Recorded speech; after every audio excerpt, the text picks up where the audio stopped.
The first gunshot echoed through the Montana wilderness like thunder, jolting Rosalie Mitchell from her feverish half-sleep. Her lips, cracked and dry from 3 days without proper water, trembled as she tried to push herself up from the forest floor.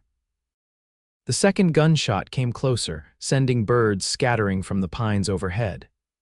She'd fled too far, gotten too lost, and now, with the infection burning through her leg where the rusty nail had pierced it, she was certain death had come for her in one form or another.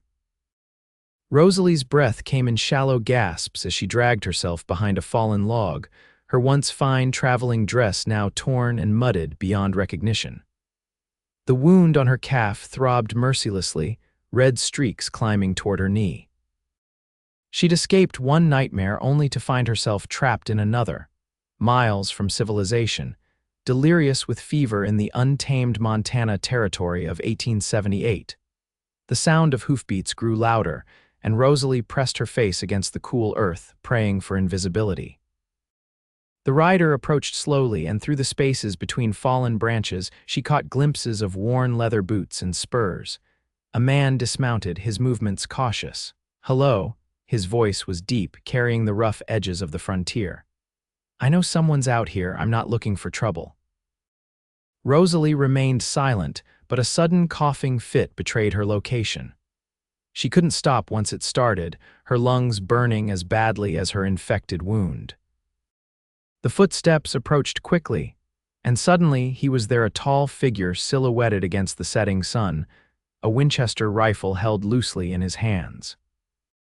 His face was obscured by the shadow cast by his wide-brimmed hat, but she could make out a strong jawline covered in several days' worth of beard.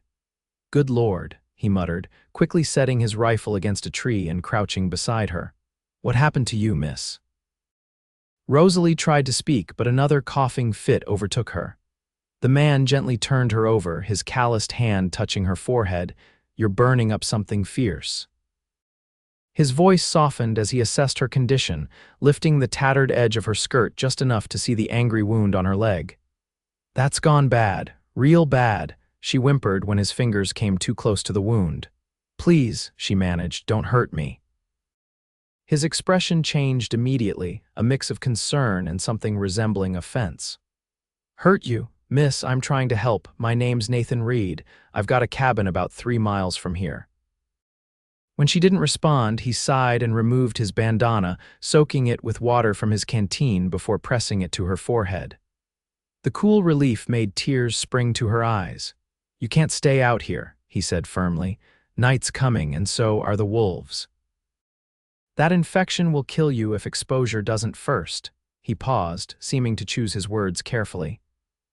"I know you don't know me, and a lady has every right to be cautious, but I give you my word as a gentleman you'll be safe with me, always." Those words, spoken with such quiet certainty, penetrated Rosalie's fever-clouded mind. She had no choice but to trust him. She was dying out here alone. "Can you tell me your name, miss?" he asked, already preparing to lift her. "Rosalie," she whispered. "Rosalie Mitchell."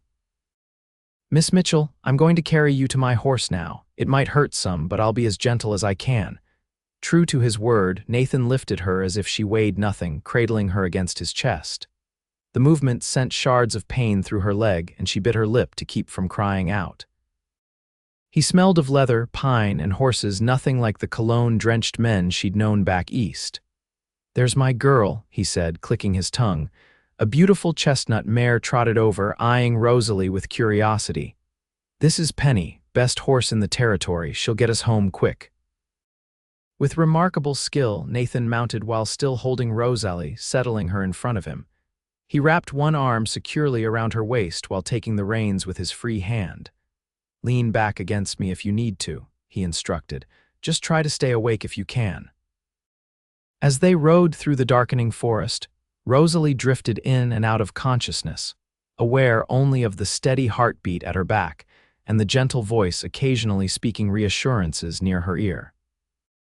The pain in her leg had become a distant throb, replaced by a dangerous numbness that even in her delirium she recognized as a bad sign. "Almost there," Nathan's voice penetrated the fog. "Just hold on a little longer, Miss Mitchell." When the cabin finally came into view, it wasn't the crude shelter Rosalie had expected. Though modest, it was well built, with a covered porch and glass windows that caught the last rays of sunset. Smoke curled from the stone chimney, and a small corral stood nearby. "Someone's there," she murmured, spotting movement on the porch. "That's just Henry, my ranch hand," Nathan explained. "Good man, he'll help us." As they approached, an older man with gray streaked hair hurried down the steps. "Mr. Reed, what in tarnation found her in the woods, Henry?" "Bad infection in her leg. Heat up water and fetch my medicine box," Nathan ordered, dismounting carefully before lifting Rosalie down. "Yes, sir. Right away," Henry replied, rushing ahead to open the cabin door. Nathan carried Rosalie inside and placed her on a bed covered with a handmade quilt. The room spun around her as he lit a lamp, illuminating simple but clean surroundings. "Miss Mitchell, I need to look at that leg proper," Nathan said, his voice grave. "I've got some medical knowledge from the war. Henry's bringing hot water and my supplies." Rosalie nodded weakly, past caring about propriety. "It hurts," she whispered. "I know it does." His hand gently smoothed her tangled hair away from her face. "I'm going to take care of you, that's a promise." Henry returned with steaming water and a wooden box filled with various medical supplies. Nathan rolled up his sleeves and washed his hands thoroughly before carefully cutting away the fabric around Rosalie's wound. She heard his sharp intake of breath. "How'd this happen, Nail?"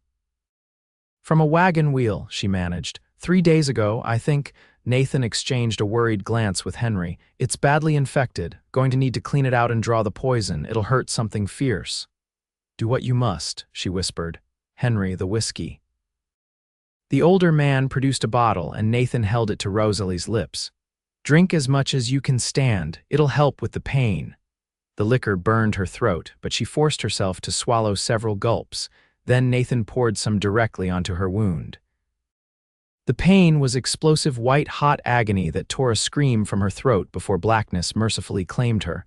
When Rosalie next opened her eyes, weak morning light filtered through a curtained window. She lay in the same bed, now dressed in a man's shirt many sizes too large for her frame. Her leg was bandaged with clean white cloth, and though it still throbbed, the fiery pain had subsided to a dull ache. "You're awake." She turned her head to find Nathan sitting in a chair beside the bed, his features clearer in daylight than they had been during their forest encounter. He was younger than she'd first thought, perhaps 30, with deep blue eyes set in a sun-weathered face. His dark hair was slightly too long, curling at the collar of his simple shirt. "How long?" Her voice came out as a rasp. 2 days, he replied, leaning forward to help her drink from a cup of water. "Your fever broke last night. Thought we might lose you for a while there." Rosalie sipped gratefully. "Thank you for helping me, Mr. Reed." "Nathan," he corrected gently. "And you're welcome, though you're not out of danger yet. That infection was deep. I've been treating it with yarrow poultice and willow bark tea, old Cheyenne remedies I learned years back." She nodded, then suddenly remembered her circumstances with a jolt of panic. "My belongings, just your reticule was with you," Nathan said. "It's there on the table. Everything inside seems untouched." Relief flooded through her. At least she still had what little money remained to her name, along with her mother's locket. "Are you strong enough to eat something?" "Henry makes a decent stew." "I think so," she replied, though her stomach twisted with uncertainty. As Nathan moved to the door, another thought struck her. "Mr. Reed, Nathan, whose bed am I occupying?" He glanced back with a small smile. "Mine, but don't concern yourself." "I've been plenty comfortable by the fire." Before she could protest, he disappeared through the door, returning minutes later with a steaming bowl. He helped her sit up, propping pillows behind her back, then handed her the bowl and a spoon. "It's not fancy cooking, but it'll put strength back in you." The stew was simple but flavorful, with chunks of venison and wild onions. Rosalie ate slowly at first, then with increasing hunger as her body reminded her how long it had been since she'd had a proper meal. "You want to tell me what a lady like yourself was doing alone in the wilderness?" Nathan asked after she'd eaten half the bowl. "Your accent says East Coast, Philadelphia maybe, Boston," she corrected, lowering her spoon. "It's complicated." Nathan leaned back in his chair. We've got time. Unless you'd rather not say. Rosalie hesitated, weighing her options. This man had saved her life, but could she trust him with her story? Looking into his steady blue eyes, she made her decision. I was traveling to San Francisco, she began. My aunt lives there. The stagecoach was attacked 2 days out of Helena. Robbers. They took everything valuable but let the passengers go. I was walking with the others back toward Helena when I stepped on that nail. It went clean through my boot. She paused, gathering her thoughts. The others continued on. They couldn't delay with children in their party. They promised to send help back, but I grew feverish and confused, wandered off the trail. After that, everything's a blur until you found me. Nathan studied her face. That explains some, but not why a Boston lady is heading to San Francisco alone in the first place. Rosalie looked down at her bowl. My father died 6 months ago. Turned out his finances weren't what everyone believed. There were debts, many debts. Our home, everything had to be sold. I'm sorry for your loss, Nathan said quietly. Thank you. She took a deep breath. I had few options.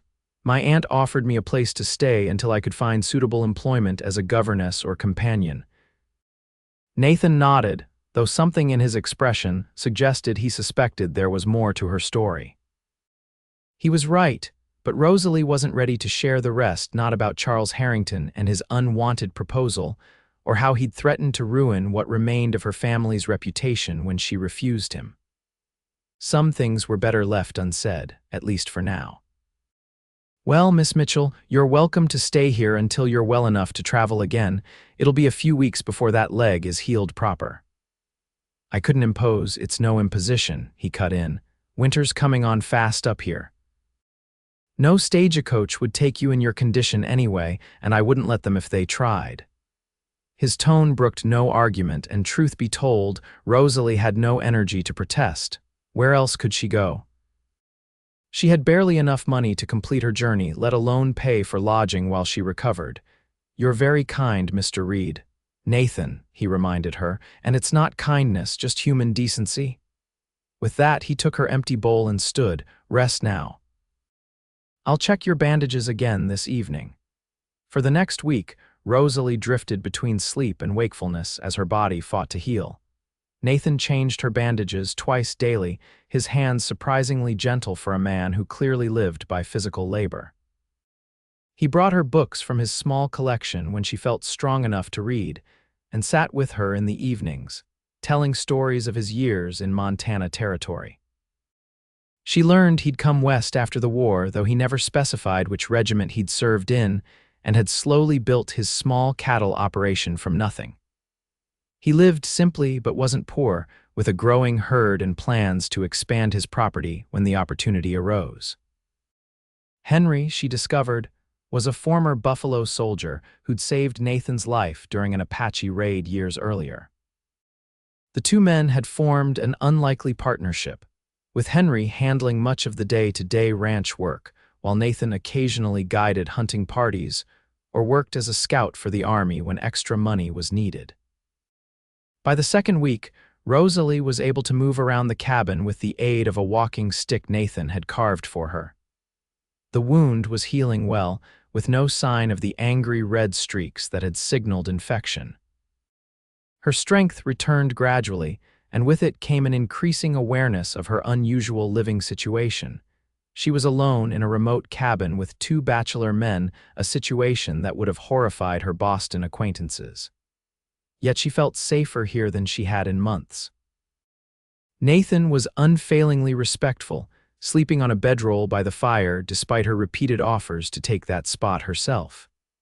Henry kept largely to the small bunkhouse behind the main cabin, appearing mainly at mealtimes or to help with chores. One evening, as the first snow of the season dusted the mountains, Rosalie sat at the rough-hewn table darning one of Nathan's socks. He watched her from his chair by the fire, whittling what appeared to be a small wooden horse. You don't need to do that, he said, nodding toward her mending. I want to earn my keep, she replied. It's the least I can do. Your company's payment enough, he said, then looked almost embarrassed by his own words. Gets lonely out here, especially in winter. Rosalie smiled softly. I imagine it does. A comfortable silence fell between them, broken only by the crackling fire and the occasional howl of a distant wolf. Finally, Nathan cleared his throat. "There's a dance in town next Saturday, harvest celebration. Thought you might like to go if you're feeling up to it. Would do you good to see something besides these four walls." Rosalie's hands stilled. "Town? How far is it?" "About 10 miles. Big Creek's not much general store, saloon, a church, and a dozen houses, but folks come from all around for these gatherings." "I haven't anything suitable to wear," she said, glancing down at the borrowed clothes she'd been living in. Nathan had given her one of his shirts and a pair of trousers that she'd altered as best she could. Her own dress, beyond salvaging, had been burned. Mrs. Peterson at the general store might have something, Nathan suggested. "Or we could see about getting fabric if you're handy with a needle beyond darning my sorry socks." The thought of appearing in public again, of music and dancing and normal social interaction, was suddenly appealing. "I'd like that very much, thank you." Nathan nodded, looking pleased. "Good, we'll head to town tomorrow, see what Mrs. Peterson has available." True to his word, Nathan hitched his wagon the following morning. The day was clear but cold, with a biting wind that made Rosalie grateful for the heavy coat he'd lent her. The ride to Big Creek took nearly 2 hours over rough terrain, during which Nathan pointed out landmarks and told her about the neighboring ranches. Big Creek proved to be exactly as Nathan had described, a tiny settlement that barely qualified as a town. Still, after weeks of isolation, the sight of other buildings and people made Rosalie's heart lift. Several townspeople called greetings to Nathan as they pulled up in front of the general store. "Reed, ain't seen you in a month of Sundays," called a portly man sweeping the boardwalk. "Who's your lady friend?" "Morning, Powelson. This is Miss Mitchell, my guest. She's recuperating from an injury." The man tipped his hat to Rosalie. "Madam, welcome to Big Creek." Inside the store, a gray-haired woman with kind eyes looked up from her ledger. "Nathan Reed, to what do I owe this pleasure, Mrs. Peterson? This is Miss Rosalie Mitchell. She's in need of a dress for the harvest dance." The woman's face lit up as she hurried around the counter.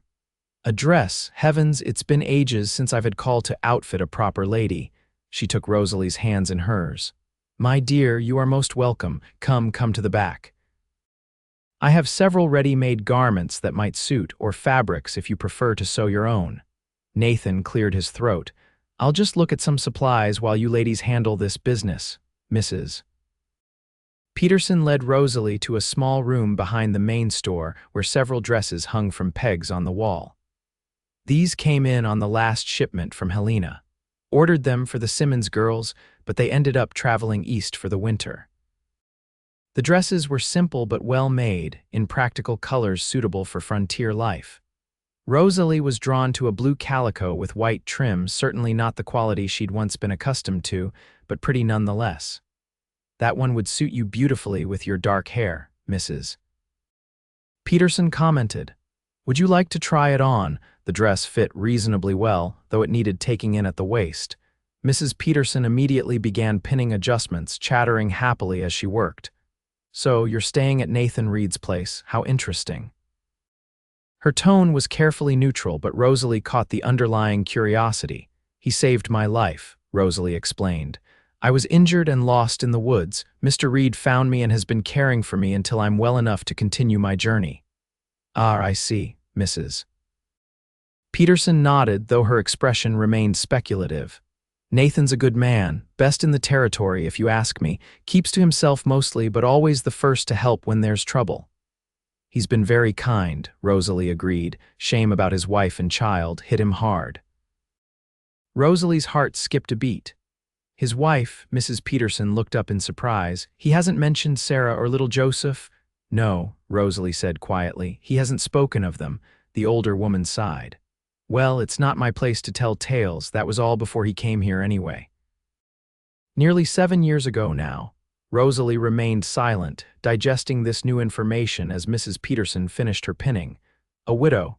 That explained something of the sadness she sometimes glimpsed in his eyes when he thought she wasn't looking. "There," Mrs. Peterson said finally. "I can have these alterations done by tomorrow afternoon if you'd like to collect the dress then." That would be wonderful. Thank you. When they returned to the main store, Nathan was examining a new rifle. He glanced up, his expression warming when he saw Rosalie. Find something suitable. Yes, Mrs. Peterson is making some alterations. We can collect it tomorrow. Nathan nodded and turned to Mrs. Peterson. Add it to my account, please. Oh no, Rosalie protested. I can't let you do that. I have money. She reached for her reticule. Consider it a gift, Nathan said firmly. For all the sock darning. Mrs. Peterson watched this exchange with undisguised interest, and Rosalie felt her cheeks warm. What must the woman be thinking about their arrangement? After completing their business at the general store, Nathan suggested lunch at the small hotel dining room. Best food in town, he said with a wink. Admittedly, it's the only food in town besides what folks cook at home. The dining room was nearly empty, with just an elderly couple at one table and a solitary man at another. Nathan led Rosalie to a table by the window, pulling out her chair with a formality that seemed at odds with his frontier appearance. They had just placed their order when the saloon doors across the street burst open, and a man staggered out, followed by angry shouts.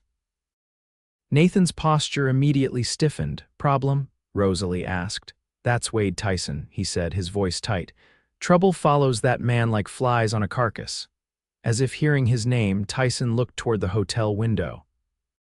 His bloodshot eyes fixed on Nathan, and a slow, unpleasant smile spread across his face. He started across the street. Damn, Nathan muttered. Excuse my language, Miss Mitchell, but we may have to cut lunch short. Before Rosalie could respond, the door to the dining room swung open and Tyson swaggered in. He was a large man with a florid face and an unkempt beard, reeking of whiskey even from several feet away. Well, look who's in town, he drawled. Nathan Reed and, what's this, a lady friend. He leered at Rosalie. Didn't know you had it in you, Reed. Nathan's jaw tightened. Move along, Tyson, we're having a private meal. Awful pretty, Tyson continued as if Nathan hadn't spoken. Too pretty for the likes of you. What's your name, darlin'? Rosalie kept her eyes on her plate, unwilling to engage. I said move along, Nathan repeated, his voice dangerously calm. Tyson ignored him, taking another step toward their table. Come on, sweetheart, you can do better than this half-breed lover. Why don't you? He never finished his sentence. Nathan was on his feet in an instant, grabbing Tyson by the collar and propelling him backward toward the door. Apologize to the lady, Nathan demanded. Tyson laughed, a harsh sound with no humor in it. For what? Telling the truth? Everyone knows you lived with those savages after the war. Probably got Indian blood yourself, the way you track. Nathan's fist connected with Tyson's jaw, sending the larger man stumbling back against a table. Dishes crashed to the floor. Tyson wiped blood from his mouth, his eyes narrowing with malice. You'll regret that, he growled, reaching for the knife at his belt. That's enough. The sheriff appeared in the doorway, hand on the butt of his revolver. Tyson out, now, sleep it off in the cell if you can't behave. For a moment it seemed Tyson might resist, but something in the sheriff's expression changed his mind. He spat on the floor, cast one more venomous glance at Nathan, and pushed past the lawman. Sorry about that, Reed, the sheriff said. Been a problem since he rode in yesterday. Nathan nodded, his posture still rigid with tension. No harm done, Sheriff Miller. The lawman tipped his hat to Rosalie. Madam, enjoy your meal. After he left, Nathan returned to his seat, his expression grim. I apologize for that scene, Miss Mitchell. It wasn't your fault, she said quietly. What did he mean about nothing worth repeating? Nathan cut her off. Tyson's had a grudge since I testified against his brother in a rustling case last year. He'll say anything to provoke a fight. Rosalie sensed there was more to it than that, but Nathan's closed expression discouraged further questions. They finished their meal in relative silence, the earlier ease between them temporarily disrupted. On the ride back to the cabin, Nathan finally spoke. I lived with the Cheyenne for a time after the war, he said abruptly. Their medicine man saved my life when I was shot. I stayed with them until the army forced them onto reservations. Rosalie considered this revelation. That explains your knowledge of their healing methods. Some people around here don't look kindly on that connection, he continued. They call me a squaw man or worse behind my back. People fear what they don't understand, Rosalie said softly. In Boston, it was the Irish and Italians who faced such prejudice. Nathan glanced at her, seeming surprised by her response. You're an unusual woman, Miss Mitchell. Because I don't share Mr. Tyson's ignorant views, a ghost of a smile touched his lips. Partly that. Partly because most ladies would be horrified to learn they'd been under the care of a man with my history. You saved my life, Mr. Reed. Your past is your own business. He fell silent again, but the tension had eased from his shoulders. As they approached the cabin, snowflakes began to fall, large and lazy in the late afternoon light. First real snow, Nathan commented. Winter's setting in early this year. Rosalie tilted her face upward, catching snowflakes on her cheeks. It's beautiful. Nathan watched her, his expression softening. Yes, beautiful. Something in his tone made her turn to look at him, but he had already returned his attention to the horses, guiding them the last few yards to the cabin. That evening, as Rosalie sat by the fire reading one of Nathan's books, a well-worn copy of The Last of the Mohicans, she found herself thinking about what Mrs. Peterson had revealed. A wife and child, both gone. She glanced at Nathan, who was cleaning his rifle with methodical care, his face unreadable in the firelight. Mrs. Peterson mentioned your wife today, she said quietly, deciding directness was the best approach. His hands stilled momentarily, then resumed their work. Did she now? I'm sorry. I didn't mean to pry. Nathan set the rifle aside and looked at her. It's not prying, just surprised she brought it up. She assumed I knew. He nodded slowly. Sarah and Joseph died of cholera in 71. Joseph was 4. His voice was steady, but Rosalie could hear the carefully controlled pain beneath the words. I'm so sorry for your loss, she said softly. It was a long time ago. He stood abruptly. Think I'll turn in early, big day tomorrow, getting that dress and all. Rosalie watched him gather his bedroll, feeling she'd inadvertently opened a wound he preferred to keep closed. Nathan, she called as he headed for the door, intending to sleep in the bunkhouse rather than by the fire. Thank you for telling me. He paused, his back to her. Good night, Miss Mitchell. Good night. Nathan. The next day brought clear skies after the overnight snowfall. The world outside the cabin was transformed, blanketed in pristine white that sparkled in the morning sun. Rosalie's breath caught at the beauty of it as she stepped onto the porch. Never seen a snowfall like this? Nathan asked, appearing beside her with 2 steaming cups of coffee. Not like this, she admitted, accepting one of the cups. In Boston, the snow turns gray almost immediately from the coal smoke and traffic. They stood in companionable silence, watching as Henry led the horses from the barn to the corral. The awkwardness from the previous evening seemed to have dissipated in the clear mountain air. We should head to town soon if you want that dress for tomorrow's dance, Nathan said eventually. The return trip to Big Creek was quicker than the day before, the wagon's runners gliding smoothly over the snow. Mrs. Peterson had the dress ready as promised, the alterations perfect. Rosalie changed into it at the store, emerging from the back room feeling more like herself than she had in weeks. Nathan's eyes widened slightly when he saw her. You look very nice, Miss Mitchell. Thank you, she replied, smoothing the fabric self-consciously. And please, after all this time, I think you should call me Rosalie. Rosalie, he repeated, as if testing the name on his tongue. It suits you, Mrs. Peterson beamed at them both. You'll be the belle of the ball tomorrow night, my dear. And Nathan, don't you think you should visit the barber before the dance? Just a suggestion. Nathan ran a hand over his beard. Suppose I could use a trim. Excellent idea, Mrs. Peterson exclaimed. You two run along and see Samuel while I wrap up Miss Mitchell's old clothes. The barber shop was empty when they arrived, and Samuel, a thin man with an impressive mustache of his own, greeted Nathan enthusiastically. Reed, been wondering when you'd show your face. Getting a bit wild out there, aren't you? Nathan shrugged. Figured I'd clean up for the harvest dance. And not a moment too soon, Samuel chuckled, gesturing to the chair. The usual trim, actually, Nathan said, settling into the barber's chair, might as well take most of it off.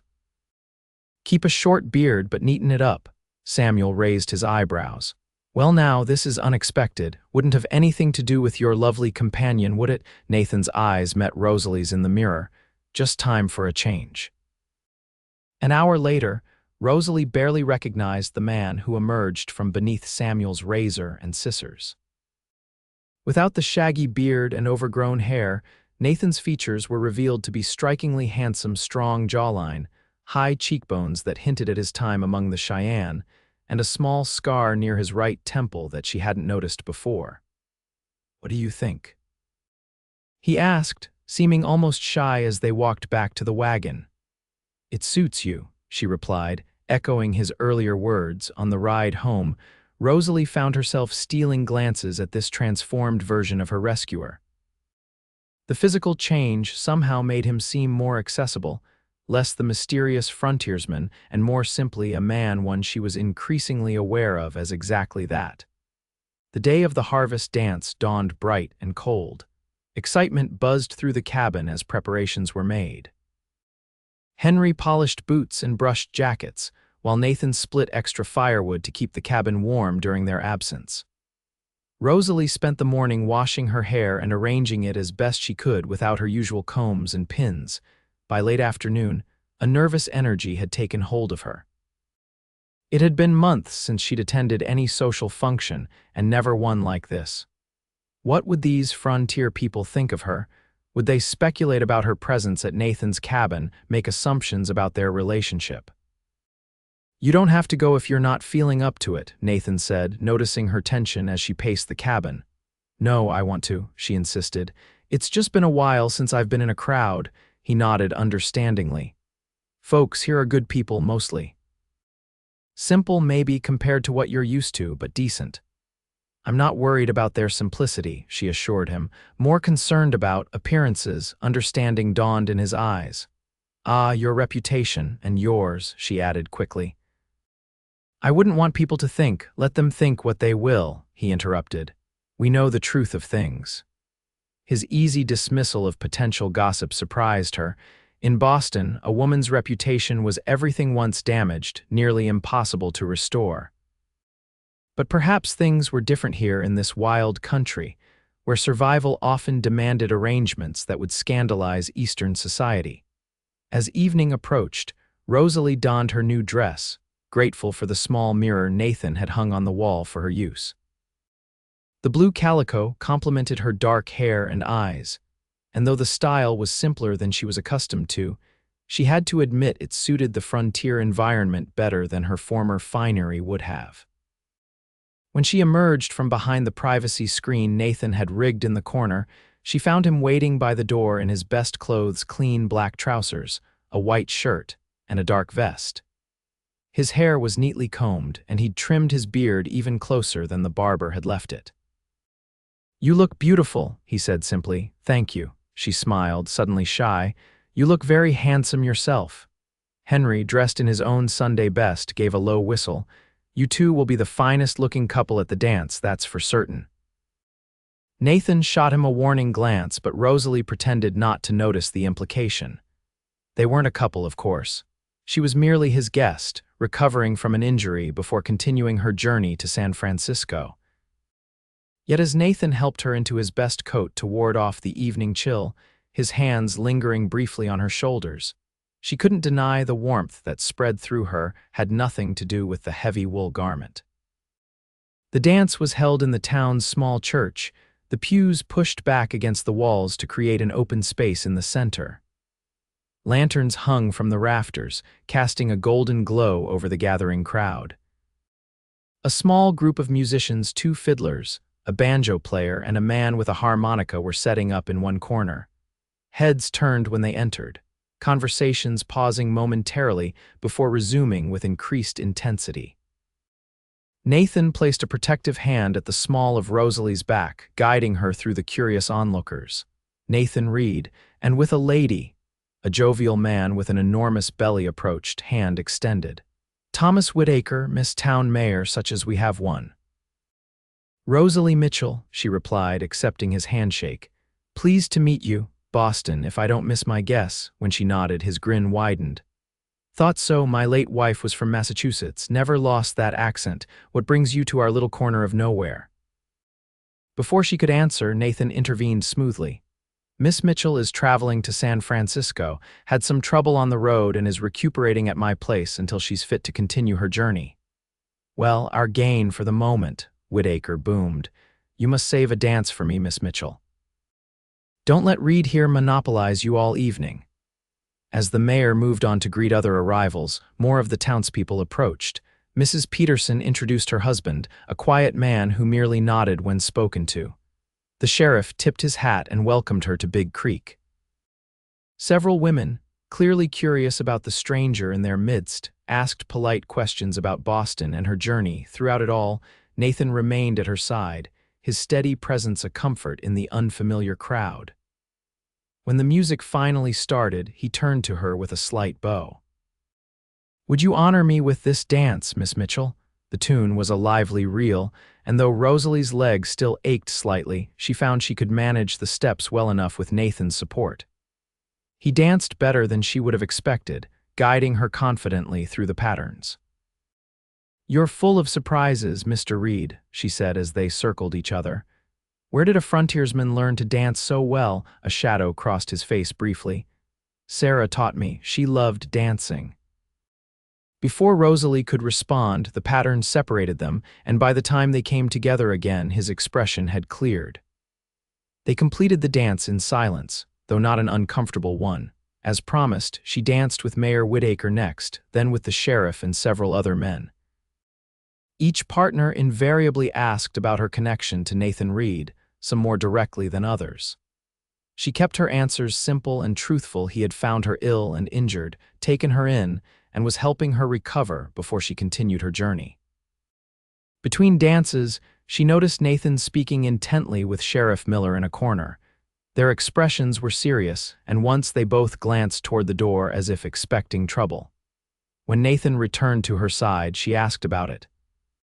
Sheriff says Tyson and his friends have been making threats, he explained in a low voice. Nothing to worry about, but he wanted me aware. Because of the altercation at the hotel, Nathan's jaw tightened. Partly that, partly old business, don't concern yourself. But Rosalie did concern herself, especially when she spotted Tyson and three rough-looking men lingering outside the church windows, watching the proceedings with hostile eyes. She wasn't the only one who noticed. Several of the townsmen positioned themselves near the doors, and the sheriff kept his hand close to his holstered revolver. Despite the tension, the evening continued pleasantly. The music grew livelier as the night progressed, and even the most reserved attendees were eventually coaxed onto the dance floor. Rosalie found herself laughing more than she had in months, swept up in the simple joy of the celebration. For the final dance, Nathan claimed her again. The musicians struck up a waltz slower than the previous tunes, allowing couples to draw closer together. Nathan's hand at her waist was warm and steady as he guided her in smooth circles around the floor. Thank you for bringing me tonight, Rosalie said, looking up at him. I've enjoyed myself immensely. I'm glad, he replied. It's good to see you smile. Something in his tone made her heart flutter. Their eyes held for a long moment, and Rosalie felt the world around them recede. There was only Nathan, his blue eyes intent on hers, his hand at her waist drawing her imperceptibly closer. The spell was broken by a crash outside, followed by angry shouting. Nathan's head snapped up, his body tensing. The music faltered and stopped. Stay here, he told Rosalie firmly, then moved swiftly toward the door where Sheriff Miller was already heading outside. Ignoring his instruction, Rosalie followed, along with most of the other dancers. In the snowy churchyard, Tyson and his companions were facing off against Nathan and the sheriff. One of Tyson's horses lay on its side, tangled in the remnants of a broken hitching rail. You did this, Tyson was shouting, his words slurred with drink. Cut my reins while I was watching. Coward move, Reed. Don't be ridiculous, Nathan replied evenly. You're drunk, Tyson. Your horse spooked, that's all. Liar. Tyson lunged forward, but one of his companions held him back. You've had it in for me since I got to town. Sheriff Miller stepped between them. That's enough, Tyson. Take your men and go sleep it off. Not until Reed admits what he did. I didn't touch your horse, Nathan said, his patience clearly wearing thin. But if you want to press this, we can discuss the cattle missing from my south pasture last week. Tracks led mighty close to where you've been camping. Tyson's face darkened. You accusing me of rustling half-breed? Not accusing, just making an observation. For a tense moment, it seemed violence was inevitable. Then Mayor Whitaker pushed forward, his jovial manner replaced by stern authority. This is a harvest celebration, gentlemen. Take your quarrel elsewhere or face the consequences. Tyson spat in the snow. This ain't over, Reed. He turned to his companions. Come on, boys, place stinks anyway. As they stumbled away, leading the injured horse, Nathan turned to find Rosalie standing nearby, shivering in the cold without her coat. I told you to stay inside, he said, his voice gentler than his words. I was worried, she admitted. He sighed, removing his own coat and placing it around her shoulders. Let's get you home before you catch your death. The ride back to the cabin was quiet, both of them lost in their own thoughts. The beauty of the moonlit snow seemed diminished somehow after the ugly confrontation. When they arrived, Henry took one look at their faces and tactfully retired to the bunkhouse after helping with the horses.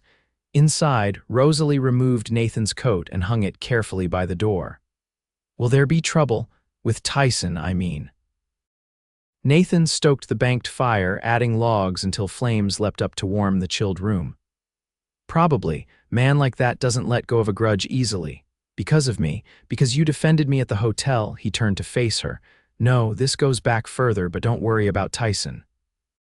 He's all bluster when sober. And when drunk, Nathan's expression hardened. Then he's dangerous, but he won't come here. Too much of a coward to face me on my own ground. Rosalie wasn't entirely convinced, but she nodded, unwilling to pursue the subject further.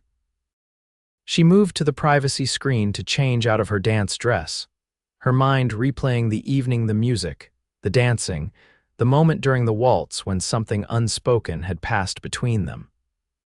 When she emerged in her borrowed nightclothes, covered by Nathan's old flannel robe, she found him sitting by the fire, a glass of whiskey in hand. He'd removed his vest and boots but was otherwise still dressed. Would you like some tea? He asked, noting his pensive mood. He shook his head. No, thank you. Rosalie hesitated, then sat in the chair opposite him. I truly did enjoy tonight despite how it ended. A small smile touched his lips. So did I. He took a sip of whiskey, then added quietly, It's been a long time since I escorted a lady to a dance. You didn't seem out of practice, she offered, high praise from a Boston society lady. Former society lady, she corrected. That life is behind me now. Nathan studied her face in the firelight. Do you miss it? Rosalie considered the question. Parts of it, the security, certainly. The libraries and concerts, but much of it was empty, endless rounds of teas and dinner parties where everyone said exactly what was expected and nothing of substance. And what will you do in San Francisco? Will it be different there? I hope so. She gazed into the fire. My aunt has arranged a position for me as a companion to an elderly widow. Not glamorous work, but respectable. And San Francisco is growing rapidly. There are opportunities there that Boston's older society would never permit a woman. Nathan nodded slowly. When do you plan to continue your journey? The question hung between them, laden with unspoken implications. Rosalie's leg had healed enough for travel, they both knew it, yet neither had mentioned her departure in weeks. I haven't decided, she admitted. The winter seems to be setting in early, as you said. Travel would be difficult now, he agreed quickly. Probably best to wait until spring. Relief flooded through her at his words. If that wouldn't be an imposition, it wouldn't. His eyes met hers across the space between them. I've grown accustomed to your company, Rosalie. The way he said her name sent warmth spreading through her chest. And I yours, Nathan. Something shifted in the air between them, a recognition of feelings neither had acknowledged aloud. Nathan set his glass aside and leaned forward, elbows on his knees. I should tell you, he began, his voice low, that people will talk after tonight about us. Let them talk, she replied, echoing his earlier sentiment. It's different for a woman. Your reputation means little here, she interrupted, and means nothing to me if it's based on lies and misunderstandings. Nathan's expression softened. You continue to surprise me, Rosalie Mitchell. Before she could respond, a sharp knock at the door startled them both. Nathan was on his feet instantly, hand moving to the revolver he'd placed on the mantel. Who's there? He called. Sheriff Miller Reed, need to talk to you. Nathan relaxed slightly but kept the revolver in hand as he opened the door. The sheriff stood on the porch, his horse visible behind him in the moonlight. Sorry to disturb you so late, Miller said, stamping snow from his boots. But there's trouble. Tyson and his boys broke into the general store, threatened Peterson, said they're coming for you next. Nathan's expression darkened. Peterson all right, shaken up but unharmed. They took ammunition and whiskey, then rode out. I've got men tracking them, but thought you should be warned. I appreciate that, Sheriff. Nathan glanced back at Rosalie, concern evident in his eyes. Any idea when they might head this way? Could be tonight, could be tomorrow. Tyson was raving drunk, making all kinds of threats, said something about taking what Reed values most to settle the score. A chill that had nothing to do with the winter night ran through Rosalie. Nathan must have felt similarly, for his grip tightened on the revolver. I'll be ready, he said grimly. Henry's here too. We can defend the place if necessary. Sheriff Miller nodded. I'll send men as soon as I can spare them, but with the storm coming in. He gestured to the western sky where dark clouds were gathering despite the late hour. We'll manage, Nathan assured him. Thanks for the warning. After the sheriff departed, Nathan closed and barred the door, his movements precise and controlled. He crossed to the window, scanning the darkness outside before drawing the curtains. I should warn Henry, he said, reaching for his coat. Nathan, Rosalie said, rising from her chair. What did the sheriff mean about taking what Reed values most? He paused, one arm in his coat sleeve. Tyson's just making threats, don't worry. But he saw me with you, at the dance and before at the hotel. Fear clutched at her throat. He knows I'm here alone with you. Nathan's face hardened. He won't touch you, I promise you that. He strode to a trunk in the corner, unlocking it and removing a second revolver and a shotgun. After checking that both were loaded, he placed the shotgun on the table and handed the revolver to Rosalie. You know how to use this. She stared at the weapon, its weight unfamiliar and frightening in her hand. No, Nathan quickly showed her how to cock and fire it. Only as a last resort, he said firmly. I don't expect it will come to that. He left to alert Henry, returning minutes later with his ranch hand, both men grim-faced and determined. They quickly formulated a plan. Henry would keep watch from the bunkhouse, which had a clear view of the approach to the main cabin. Nathan would remain inside with Rosalie. Try to get some sleep, Nathan told her after the preparations were complete. I'll keep watch.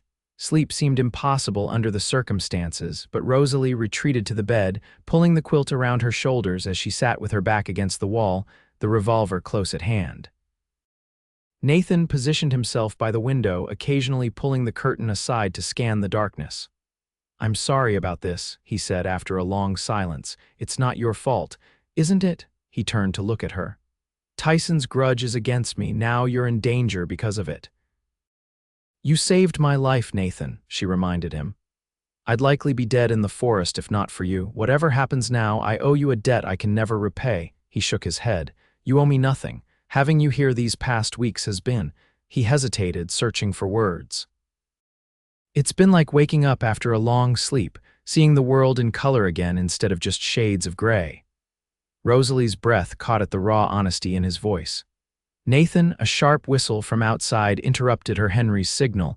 Nathan was at the window instantly, revolver ready. Riders, he said tersely. 4 of them coming fast. Rosalie's heart hammered in her chest as she moved to join him at the window. Through a gap in the curtains, she could see the approaching horsemen, dark silhouettes against the snow. Stay back, Nathan warned, positioning himself between her and the door. When they get here, let me do the talking. The riders pulled up in front of the cabin, their horses snorting clouds of steam in the cold air. Tyson's voice, slurred but menacing, carried clearly through the night. Reed. Get out here, you bastard. Nathan didn't move from his position. What do you want, Tyson? "Justice," came the drunken reply. "You cost me my brother, and now I'm going to cost you something too." "Your brother cost himself when he chose to steal other men's cattle," Nathan called back evenly. "Go home, Tyson. You're drunk and there's a storm coming." One of the other men dismounted, moving toward the bunkhouse. A shot rang out Henry's warning, and the man scrambled back to his horse. "Last chance, Reed," Tyson shouted. "Send out the woman and maybe we'll let you live." Nathan's face hardened to granite. "That's not going to happen. Ride away now and we'll forget this night ever occurred." Tyson's response was a bullet that shattered the window beside them. Nathan pushed Rosalie to the floor, covering her body with his own as glass rained down around them. "Stay down," he ordered, then raised his voice again. "That was a mistake, Tyson." More shots followed, peppering the cabin walls. Nathan crawled to the broken window and returned fire, his shots measured and precise. A cry of pain told Rosalie he'd hit one of the attackers. The exchange continued, with Henry providing supporting fire from the bunkhouse. Rosalie remained huddled on the floor, the revolver clutched in her trembling hands, feeling helpless and terrified. Suddenly, a crash came from the rear of the cabin, someone trying to force the back door. Nathan swore under his breath. "Rosalie," he said urgently, "get under the bed, now." She obeyed without question, sliding beneath the sturdy frame as Nathan moved to intercept the intruder. The back door splintered inward, and a man's bulky silhouette filled the opening. Nathan fired twice in rapid succession, and the figure crumpled to the ground. Outside, the shooting intensified. Rosalie heard Nathan grunt in pain, saw him stagger against the wall. Her blood ran cold. "Nathan, stay where you are," he gasped, straightening with visible effort. Blood darkened his left sleeve, but he raised his revolver again, firing through the broken window. The next minutes were a chaos of gunshots, shouting, and the crash of breaking glass. Then, suddenly, new voices joined the fray, deep, authoritative commands that cut through the din. "Drop your weapons. This is the U.S. Marshal's office." The shooting tapered off, replaced by confused shouting and the sound of retreating hoofbeats. Nathan remained at his position by the window, revolver still ready, until a voice called directly to him. "Reed, it's Marshal Dawson. Tyson and one of his men are down, the others fled. It's over." Only then did Nathan lower his weapon. He sagged against the wall, his face pale in the lamplight. "Rosalie, you can come out now. It's safe." She crawled from beneath the bed and rushed to his side. His shirt sleeve was soaked with blood from a gunshot wound to his upper arm. "You're hurt," she said, her voice shaking. "It's not serious." His eyes searched her face. "Are you all right?" "Yes, but we need to tend to your arm." Before he could protest, there was a knock at the shattered door frame. Marshal Dawson, a tall man with a star pinned to his coat, stood there with Sheriff Miller behind him.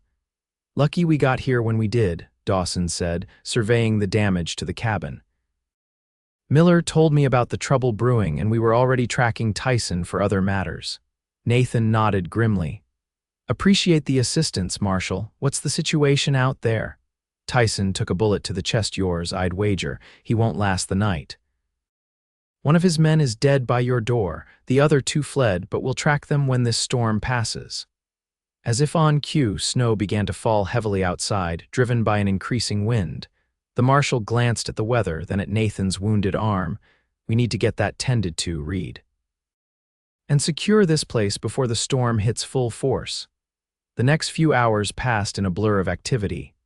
Henry, who had escaped the gunfight unharmed, helped the lawmen move Tyson and his dead companion to the bunkhouse.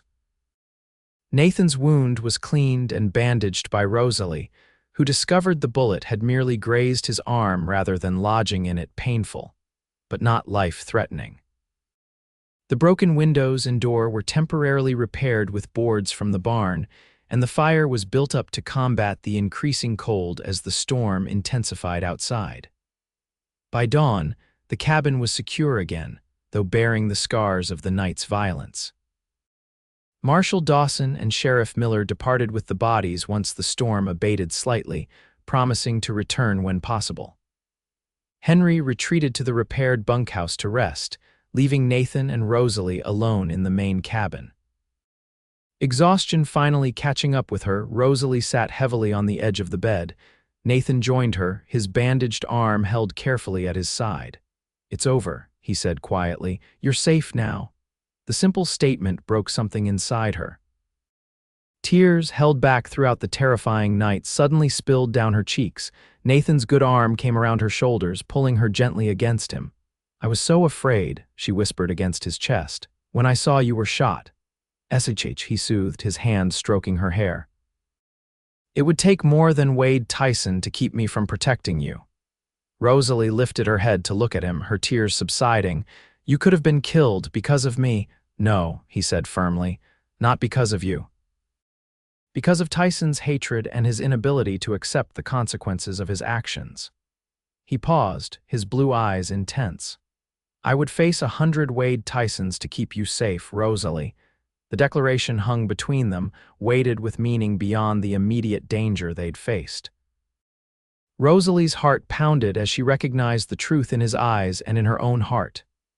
"Nathan," she began, uncertain how to express the tumult of feelings inside her. He saved her from finding the words. Slowly, giving her every chance to pull away, he lowered his head and brushed his lips against hers. The kiss was gentle, questioning, a whisper of what could be. When he started to withdraw, Rosalie followed, her hand coming up to rest against his cheek as she returned the kiss with growing certainty. Nathan's arm tightened around her, drawing her closer as the kiss deepened, becoming a promise rather than a question. When they finally parted, both breathless, Nathan rested his forehead against hers.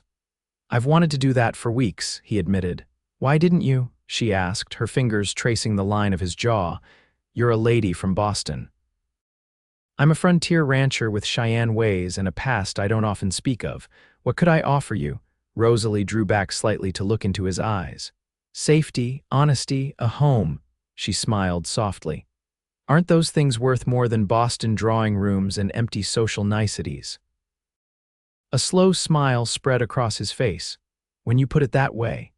He kissed her again, this time with greater confidence, his hand cradling the back of her head. Rosalie melted into him, all thoughts of San Francisco and her planned journey fading in the warmth of his embrace. The sound of the wind outside gradually penetrated their awareness, reminding them of the storm still raging. Nathan reluctantly ended the kiss, though he kept her close within the circle of his arm. "We should rest," he said. "It's been a long night." Rosalie nodded, suddenly aware of the bone-deep exhaustion weighing her down. "Your arm needs proper rest to heal." "I'll take the chair," he began, but she placed a finger against his lips. "No, stay with me." At his raised eyebrow, she clarified, "Just to sleep, please, after tonight I don't want to be alone." Nathan studied her face for a long moment, then nodded. "All right." They settled onto the bed together, fully clothed, with Nathan's good arm around Rosalie and her head resting on his shoulder. The howling storm outside seemed distant and unimportant within their small haven of warmth. "When spring comes," Nathan said softly into the quiet room, "will you still want to go to San Francisco?" Rosalie was silent for a moment, considering the question that would determine the course of her future. "No," she finally replied. "I think I've found where I belong." She felt his chest rise and fall with a deep breath of what could only be relief. "I was hoping you'd say that. What about you?" She asked. "Are you certain you want a Boston lady disrupting your bachelor existence?" His low chuckle vibrated against her cheek. "More certain than I've been of anything in a very long time." His arm tightened around her. "When I found you in those woods, so ill and afraid, something told me my life was about to change. I just didn't realize how much." Rosalie smiled against his shoulder. "Nor did I." As they drifted toward sleep, the last thing Rosalie heard was Nathan's whispered words. "Rest now. You'll be safe with me always." And she believed him with her whole heart. The winter of 1878-1879 proved to be one of the harshest in Montana Territory's recorded history. Snow fell in unprecedented amounts, blanketing the land from the Big Creek settlement all the way to the distant mountains. For weeks at a time, Nathan's cabin was effectively cut off from the outside world, accessible only by the most determined travelers on snowshoes or sleds. Yet within those sturdy walls, Rosalie found a contentment she'd never known in Boston's genteel society. The days fell into a pleasant rhythm. Mornings spent helping with indoor chores, afternoons devoted to mending, cooking, or reading from Nathan's small but carefully chosen library, and evenings by the fire, where Nathan taught her to play chess or simply talked about his years in the West. Their relationship developed slowly, with a sweet restraint that honored both Rosalie's upbringing and Nathan's innate respect for her. Kisses shared by firelight, hands clasped while walking through the snowy landscape, long conversations that revealed their pasts and dreams, these became the foundation of a deeper bond than either had expected to find. Christmas arrived with little fanfare but genuine warmth. Nathan and Henry managed to fell a small pine, which they set up in the cabin's main room. Rosalie decorated it with strings of dried berries, pine cones collected from the forest edge, and paper stars she crafted from pages of an old catalog. On Christmas morning, she presented Nathan with a new shirt she'd secretly sewn from fabric Mrs. Peterson had sent via a passing trapper. "It's beautiful," he said, running his fingers over the careful stitching. "But I have nothing for you. The gift I ordered from Helena won't arrive until the trail's clear." Rosalie smiled, taking his hands in hers. "You've given me shelter, safety, and a place to belong. What greater gift could there be?" His kiss was answer enough. In January, during a brief thaw, Nathan took her to a hidden hot spring in the foothills, a place, he explained, that the Cheyenne considered sacred. Steam rose from the mineral-rich waters, creating an otherworldly scene against the snow-covered pines. "It's magnificent," Rosalie breathed, gazing at the turquoise pool. "The Cheyenne believe these waters have healing powers," Nathan told her. "They brought me here after I was wounded. I spent weeks recovering in a nearby camp." Rosalie studied his face, noting the respect in his voice when he spoke of the Cheyenne. "You miss them, don't you?" "Parts of their way, yes," he admitted. "The simplicity, the honor, the connection to the land." He gestured to the steaming pool. "They taught me to see beauty in places most white men only see resources to exploit." "Will you tell me more about your time with them?" she asked. "I want to understand that part of you." He looked surprised, then pleased by her interest. Over the next hours, as they sat wrapped in blankets near the warm spring, Nathan shared stories he'd never told anyone since Sarah's death, how a Cheyenne hunting party had found him half dead from a bullet wound inflicted during a skirmish with raiders. How their medicine man had saved his life using knowledge passed down through generations. How he'd lived among them for nearly a year, learning their language and ways. "When the army forced them onto reservations, I tried to help," he said, his voice heavy with old regret. "But there was little one man could do against government policy." "That's why Tyson and men like him despise you," Rosalie realized, "because you saw the Cheyenne as people, not savages." Nathan nodded grimly. "That and the fact that I testified against his brother for cattle rustling. Some men can't accept that actions have consequences." "What happened to Tyson after that night?" Rosalie asked. She had avoided the subject since the attack, not wanting to revisit those terrifying hours, but now felt ready to know. "He died before they could get him to town," Nathan replied. "Marshal Dawson tracked his remaining men to Idaho Territory. They won't be bothering us again." February brought blizzards that howled around the cabin like vengeful spirits, forcing even Henry to move temporarily into the main house. The three of them passed the long evenings with stories and songs, Henry revealing an unexpected talent on the harmonica that had been a gift from Nathan years earlier. During one such evening, when Henry had retired early and left them alone by the fire, Nathan took Rosalie's hand, his expression uncharacteristically nervous. "There's something I've been wanting to ask you," he began. "Something I've been thinking about since Christmas." Rosalie's heart quickened. "Yes, when spring comes and the pass is clear." He hesitated, then continued more firmly. "Rosalie Mitchell, would you do me the honor of becoming my wife?" Though she had begun to hope for such a proposal, the reality of it brought tears to her eyes. "Yes," she whispered. "Yes, Nathan Reed, I would be proud to be your wife." His kiss was tender at first, then increasingly passionate as the significance of their commitment swept through them both. When they finally parted, Nathan reached into his pocket and withdrew a small, carved wooden box. "This was what I ordered from Helena," he explained. "It arrived with the last mail sledge, but I've been waiting for the right moment." Inside the box lay a ring, not the diamond that might have adorned her finger in Boston, but a band of silver set with a small piece of turquoise that matched the color of the sacred hot spring. "It's perfect," she breathed as he slid it onto her finger. "Absolutely perfect."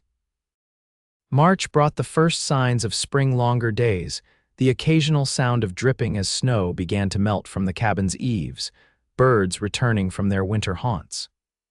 With the improving weather came increased traffic on the trails, and news from the outside world began to filter in. Sheriff Miller was the first visitor, bringing mail that had accumulated in town and news of the territorial government's latest actions. He congratulated them warmly on their engagement, promising to spread the word in Big Creek. "Folks will be mighty pleased," he assured them. "Especially Mrs. Peterson. She's been predicting this since the harvest dance." Other visitors followed as the trails became more passable trappers heading north for the spring season. A circuit-riding preacher who agreed to return in May to perform their wedding ceremony. And finally, in early April, a travel-worn man bearing a letter addressed to Rosalie in an elegant feminine hand. Her aunt's letter, dated months earlier, expressed increasing concern at Rosalie's failure to arrive in San Francisco as planned.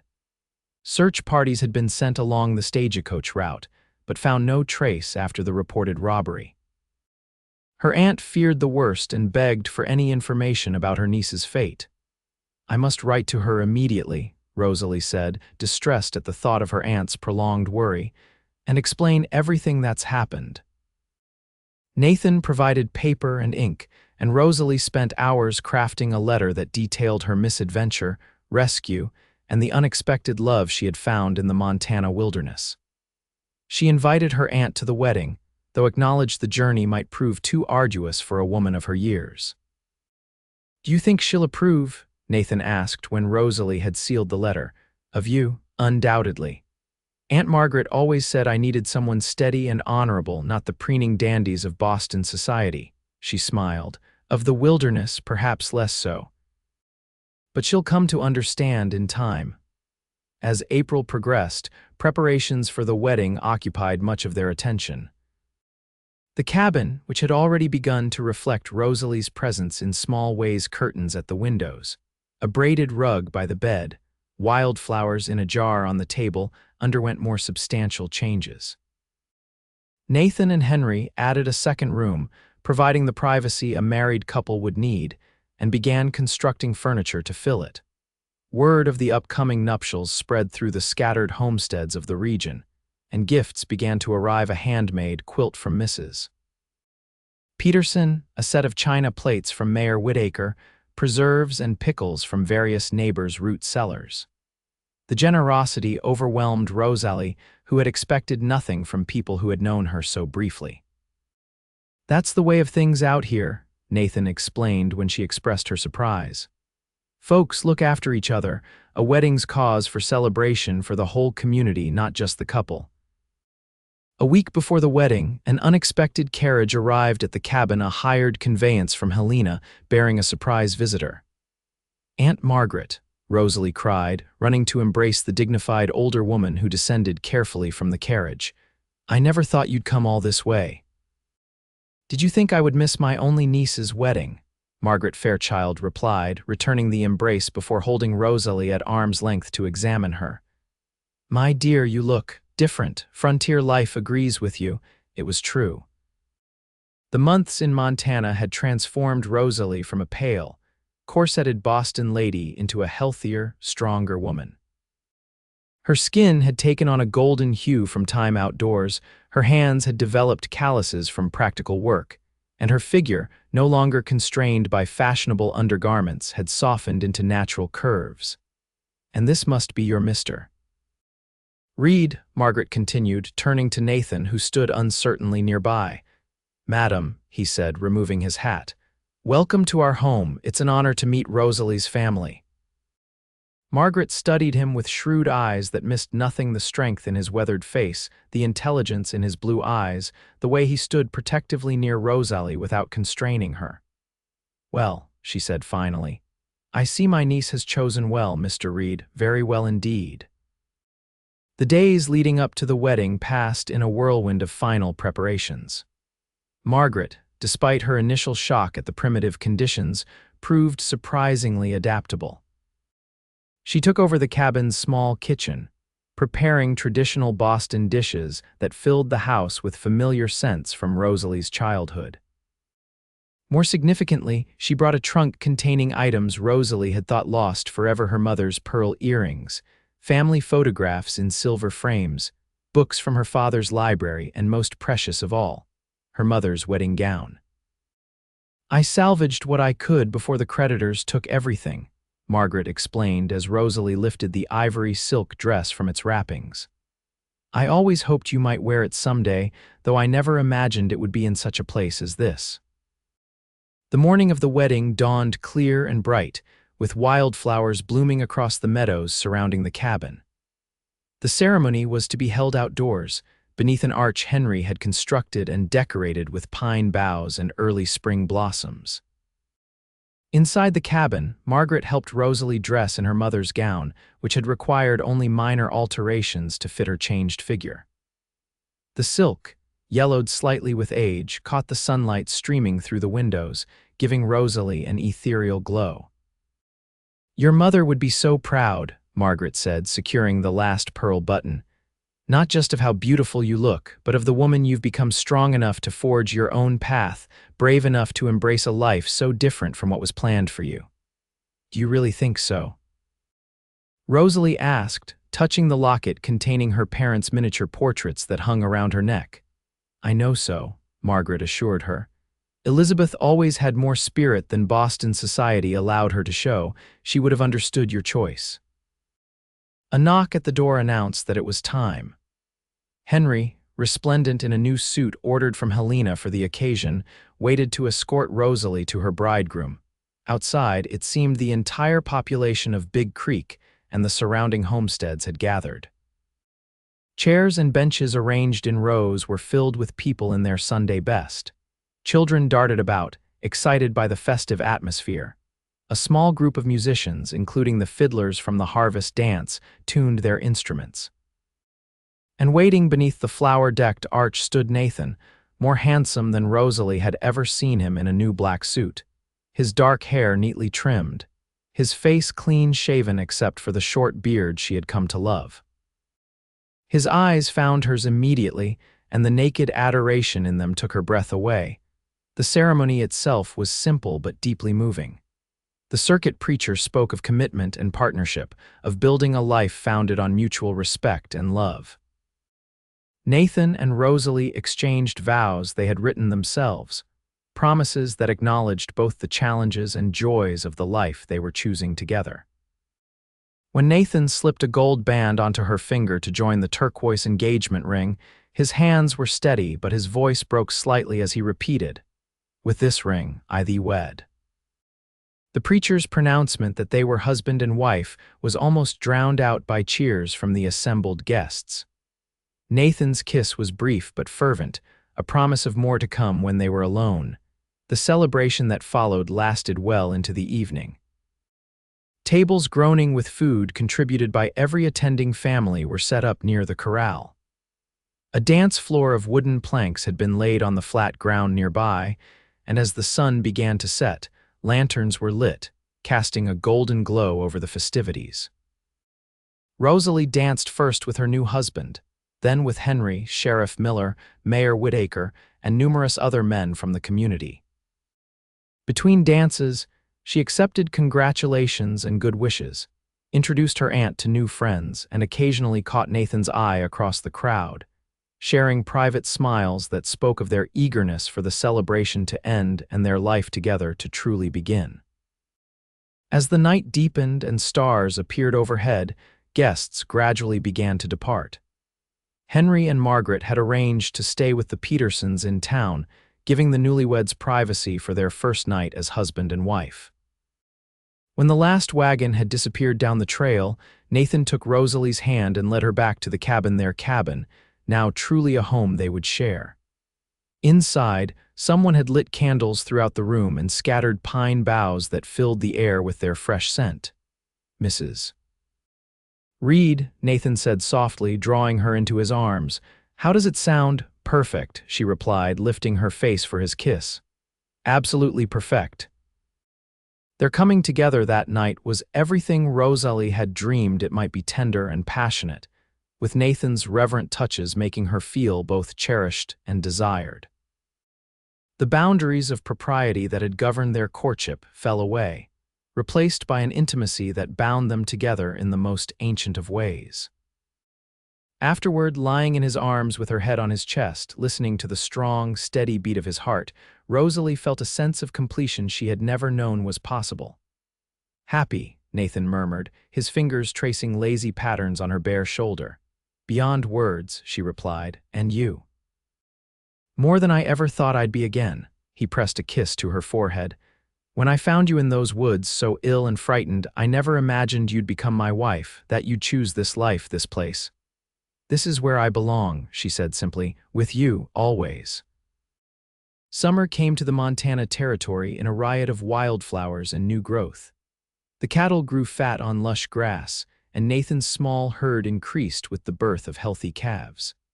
The garden Rosalie had planted behind the cabin thrived under her care, providing fresh vegetables for their table. Aunt Margaret had returned to San Francisco after a month-long visit, carrying letters from Rosalie to her few remaining friends in Boston. Though the older woman had initially viewed Montana with trepidation, she departed with reluctant admiration for the community that had embraced her niece and for the man who so clearly adored her. I may visit again next summer, she said as she boarded the stagecoach. Though I still cannot fathom why anyone would choose to live so far from civilization. Rosalie merely smiled, knowing that her aunt had seen enough to understand, even if she would never fully approve. Life settled into new patterns as Rosalie and Nathan adjusted to marriage.